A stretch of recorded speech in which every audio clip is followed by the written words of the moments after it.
Yes, student. Today I continue my third lecture of class 10, chapter electricity, and I continue with the beginning of topic Ohm's law. देखिए ohms एक scientist है जिसने ये कहा कि potential और electric current in दोनों के बीच में रिलेशन होता है।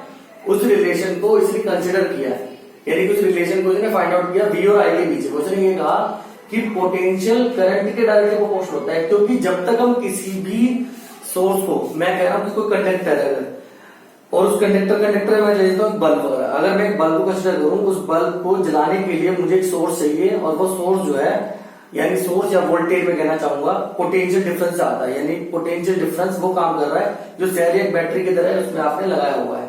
सेल और बैटरी लगने के बाद में वो सोर्स उस बल्ब को ग्लो करता है। इसका मतलब जब तक पोटेंशियल नहीं हुआ तब तक करंट काम नहीं करेगी। इसका मतलब potential is responsible for the electric current, लेकिन ये कंडीशन तब तक काम करती रहेगी जब तक कि टेम्परेचर कॉन्स्टेंट रहेगा।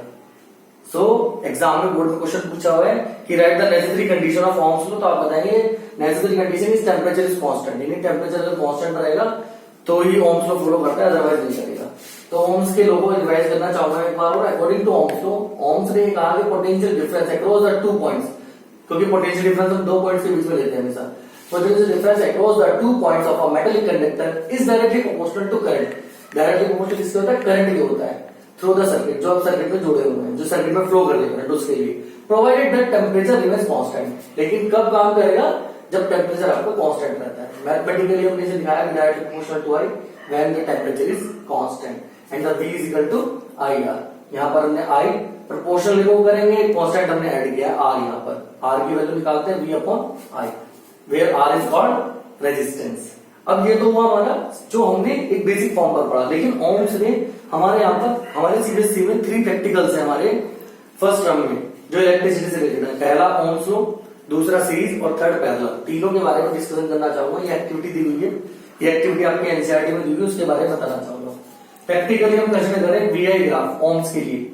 ओम्स ने इस चीज को प्रैक्टिकली प्रूव किया, पूरी जो चीज मैंने आपको बताई ये सब चीज ओम्स ने प्रैक्टिकली प्रूव की है। प्रैक्टिकली कैसे प्रूव किया बताना चाहूंगा। उसने क्या किया, V और I की रीडिंग ली और R निकाला, ये बताना चाहूंगा कैसे। उसने एक apparatus तैयार किया इस तरीके का, इसमें एक एमीटर लगाया, एक बैटरी लगाई, एक स्विच की लगाई, और इस P और Q पॉइंट के बीच में उसने एक पोटेंशियोमीटर जुड़ा, यानी वोल्टमीटर। अब उसने क्या काम करा, यहाँ P और Q पॉइंट को खाली छोड़ दिया ताकि यहाँ पर मैं कोई भी चीज ऐड कर सकूं। यहाँ पर उसने ऐड करने के लिए 3 चीजों को लिया। सबसे पहले उसने एक बल्ब लिया जिसका रेजिस्टेंस वो निकालना चाहता था कि कोई भी बल्ब अगर मैं लगाता हूं तो उसका रेजिस्टेंस कितना होगा। उसने इसको उठाया और इसके बीच में कनेक्ट कर दिया।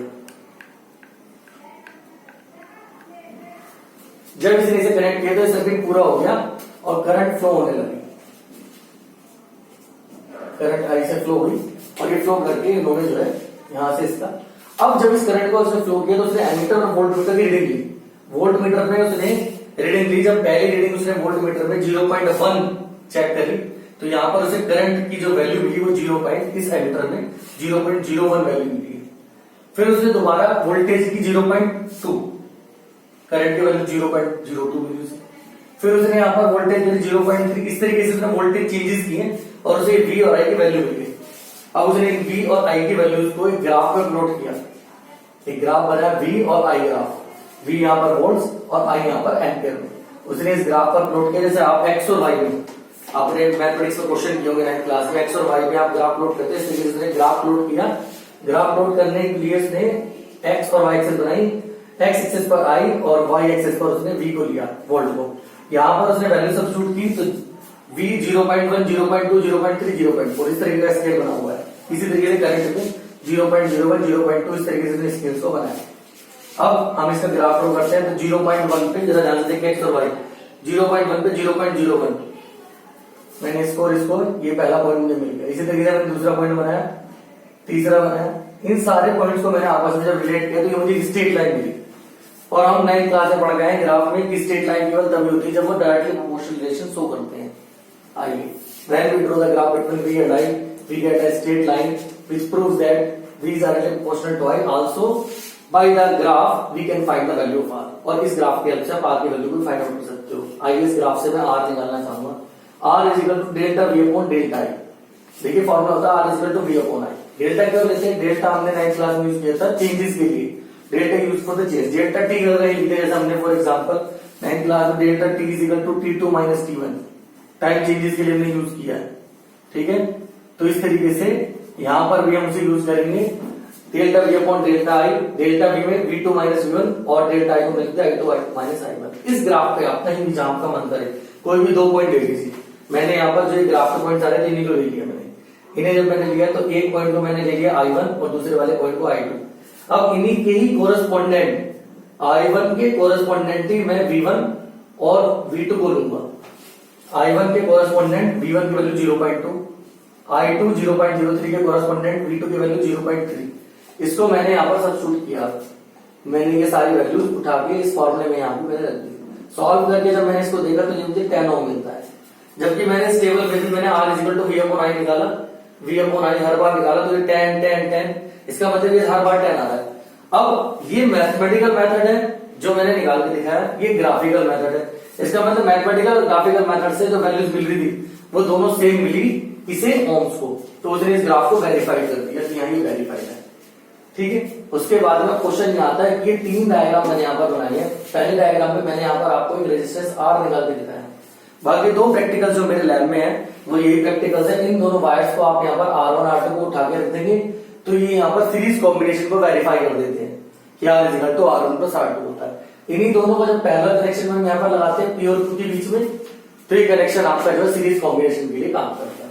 तो इस तरीके से हम सीरीज को 1 upon R is equal to 1 upon R1 plus 1 upon R2 इसकी हेल्प से, इस एप्रेटस की हेल्प से हम निकाल सकते हैं। यानी कि जो रेजिस्टेंस के आगे आने वाले कॉम्बिनेशंस हैं सीरीज और पैरेलल, वो हम इन्हीं की हेल्प से प्रूव करेंगे, यानी कि ओम्स की हेल्प से हमें ये रिलेशंस फाइंड आउट होंगे। अब आते हैं ओम्स के और डिस्कशन पे। ओम्स से एक डिस्कशन और सोचा कि यार जो मैंने ग्राफ ड्रॉ किया स्ट्रेट लाइन आ रहा है और इसमें लिखा है टेम्परेचर इज कांस्टेंट, इसका मतलब जब तक टेम्परेचर कांस्टेंट रहेगा, टेम्परेचर कांस्टेंट कब तक रहेगा, जब तक हम वोल्टेज को रेगुलेट करते रहेंगे। अगर मैं इसको इतनी ज्यादा वोल्टेज दे दूं तो ये हीट करने लगेगा, इसके अंदर हीट जनरेट हो जाएगी और ये स्ट्रेट लाइन ना आने की बजाय कर्व शेप में चला जाएगा। अब इसलिए इसी बेस पर अपने 2 टाइप्स बनाए, ओमिक और non ohmic materials. Ohmic materials ने उनको कहा जो हाई टेम्परेचर तक भी काम कर सकते हैं। देखिएगा, the materials which follows the Ohm's law is called ohmic material. जो मटेरियल्स ओम्स लॉ को फॉलो करते हैं उसको हमने कहा है ओमिक मटेरियल। जैसे कॉपर, एल्यूमिनियम, एक ऐसे मटेरियल है जो हाई टेम्परेचर पर भी हम यहाँ पे काम करते हैं। इसीलिए हम कॉमर्शियल डोमेस्टिक लाइन्स में इलेक्ट्रिसिटी जो घर में यूज होती है उसमें हम कॉपर वायर को यूज करते हैं। सेकेंड थिंग आता है नॉन ओमिक मटेरियल, वो मटेरियल्स जो फॉलो नहीं करेंगे ओम्स लॉ को। इसका एग्जांपल हमारे पास में ट्रांजिस्टर और डायोड। हमने डायोड का एक डायग्राम बनाया इसी तरीके से, जैसे कि आपके दस्ता यहाँ पर हमने इसकी जगह डायोड लगा दिया, डायोड आया, डायोड को हमने यहाँ पर लगा दिया। लगाने के बाद हमने जब ग्राफ ड्रॉ करा तो हमें एक स्ट्रेट लाइन आने के बजाय कर्व शेप में मिली हमें। यहां तक हमारा टॉपिक क्लियर हो जाता है। That's all. Now continue, the next topic is resistance. Resistance के बारे में बताना चाहूंगा। देखिए रेजिस्टेंस का मैं एक बड़ा प्यारा सा डायग्राम बनाया हुआ है, V और I और R। यहाँ पर V इस पाइप से निकलने की कोशिश कर रहा है, यानी कि V एक फोर्स लगा रहा है जिसमें से करंट पास हो रही है। यानी कि ऐसे मान के चलिए कि एक रास्ता है, एक रास्ता आगे जाके जो है कंजेस्टेड हो गया है।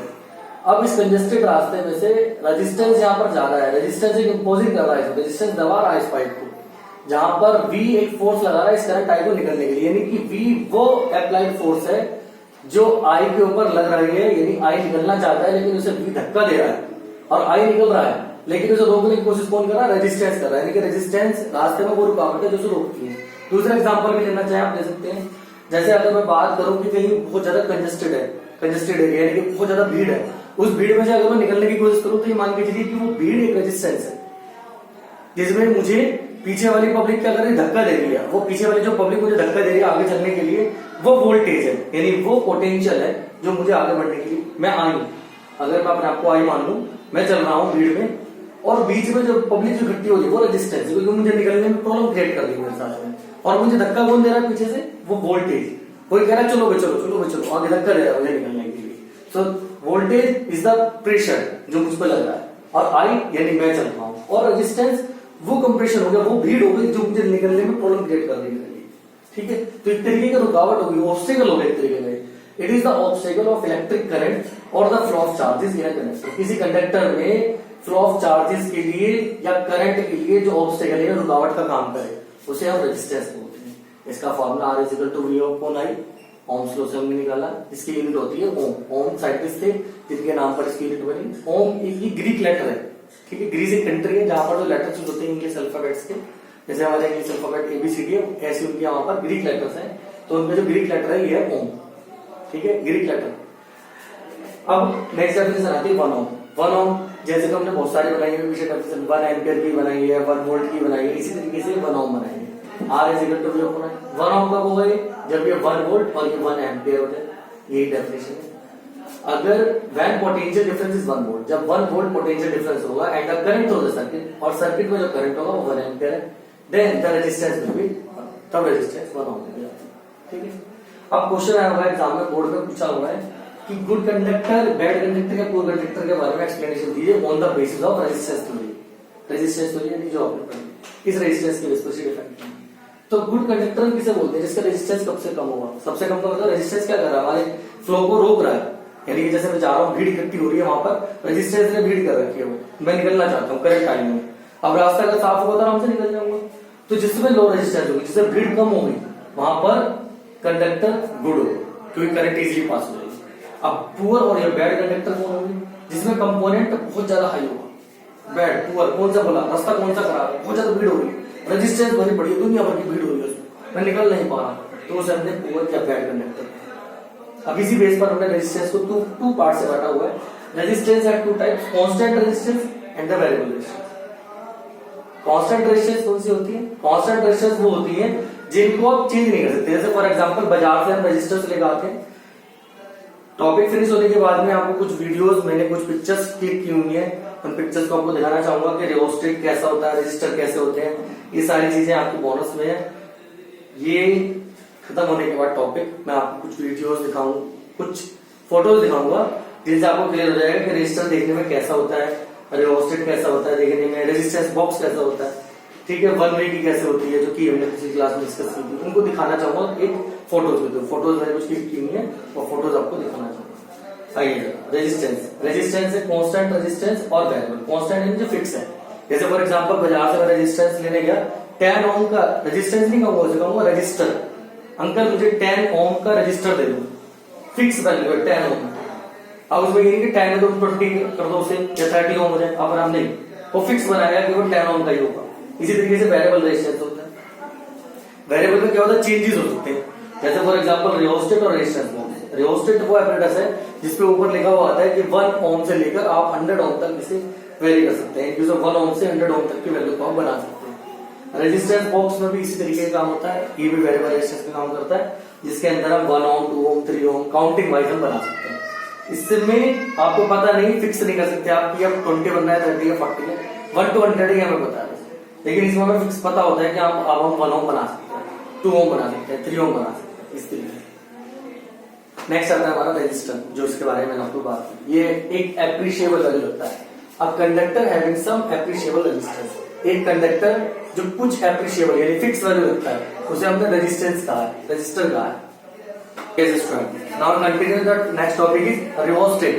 Rheostat is a variable resistance which is a component used to regulate the current, जो हमारे यहाँ पर करंट को रेगुलेट करके, या मैं कहना चाहूंगा ये एक ऐसा कंपोनेंट है जो हमारे यहाँ पर करंट को रेगुलेट का मतलब होता है कि किसी वैल्यू को कम या ज्यादा करना है, इंक्रीज करना। जैसे फॉर एग्जांपल एक वोल्टेज रेगुलेटर आप यूज करते हो घर में, स्टेबलाइजर में आप वोल्टेज को रेगुलेट करते हो, कभी ज्यादा करते हो कभी कम करते हो, 220 वोल्ट, 210, 230, 240 इस तरीके से। अगर कभी वोल्टेज 180 आती है तो स्टेबलाइजर से आप उसे ज्यादा कर देते हो, अगर ज्यादा आ रही है तो आप उसे कम कर देते हो। सो that is the regulating of voltage. इसी तरीके से रेगुलेट करता है वोल्टेज। रियोस्टेट एक ऐसा प्रोसेस है जो करंट को रेगुलेट करता है without changing the source of voltage, यानी बिना वोल्टेज को बढ़ाए, वोल्टेज को चेंज नहीं करती। यानी कि 2 4 6 जैसे सेल है, एक सेल कम वोल्टेज दे रहा और 2 सेल लगा दिए, फिर 3 सेल, इस तरीके से वोल्टेज को इंक्रीज या डिक्रीज नहीं कर सकते हम। यहाँ वोल्टेज को हम फिक्स रखते हैं। वोल्टेज सोर्स ऑफ वोल्टेज का मतलब है एसी या टीसी जो भी आप यूज कर रहे हैं, वो सोर्स ऑफ वोल्टेज यूज करके विदाउट चेंजिंग द करंट। ठीक है, इसको हम लैब में वैसे करेंगे, प्रैक्टिकल बेस का रियोस्टेट का यूज हुआ है, देखेंगे आप खुद भी कैसे यूज होता है। ठीक है, इसके बाद नेक्स्ट टॉपिक पर चलते हैं, factors on which the resistance of a conductor depends. देखिए जरा, इसका एक नया टॉपिक का नाम भी है फैक्टर अफेक्टिंग द रेजिस्टेंस, यानी कि रेजिस्टेंस किस किस चीज पर डिपेंड भी करता है। रेजिस्टेंस ओवरऑल 4 चीजों पर डिपेंड करता है। There are 4 things which will depending on the resistance. Resistance directly proportional to length होता है, inversely proportional to the cross section area. Cross section area का मतलब होता है कितनी थिकनेस है उसकी, कितना मोटा है कितना छोटा है। फॉर एग्जांपल अगर ये वायर है, अगर मैं इसकी वैल्यू निकालूं r, तो यहाँ से एरिया इसका निकाल सकता हूँ पाई आर स्क्वायर। आप इसे अगर कटिंग करेंगे, इस वायर को कटिंग करने के बाद एक सर्कल निकल कर आएगा, सर्कल की रेडियस अगर r है तो उससे मैं पता लगा सकता हूँ कि इसकी थिकनेस कितनी है। So that is the formula of thickness, area is equal to pi R square. तो ये इसकी इनवर्सली प्रोपोर्शनल होता है। जितना थिक वायर होगा उतना ही रेजिस्टेंस कम होता चलेगा, जितना रेजिस्टेंस ज्यादा होगा उतना रेजिस्टेंस कम होता चलेगा, जितनी लेंथ ज्यादा होगी उतना ही रेजिस्टेंस ज्यादा होगा। इजीली डिपेंड होता है टेम्परेचर पर। अगर टेम्परेचर आप ज्यादा इंक्रीज करोगे तो रेजिस्टेंस अनरेगुलेट हो जाएगी, तो ये डिपेंड भी करता है टेम्परेचर पर, जैसा ओम्स ने कहा था। इसके बाद में फोर्थ चीज डिपेंड करता है नेचर ऑफ मटेरियल यानी कि रेजिस्टिविटी पर। ठीक है, यही मैंने अब आगे कंबाइन किया, इन दोनों इक्वेशंस को हमने कंबाइन किया, एल को और ए को। एल अपॉन ए आ जाएगा, प्रोपोर्शनल रिमूव करते हैं, कांस्टेंट आता है रो। रो एक स्पेसिफिक कांस्टेंट है जिसका नाम है रेजिस्टिविटी या स्पेसिफिक रेजिस्टेंस।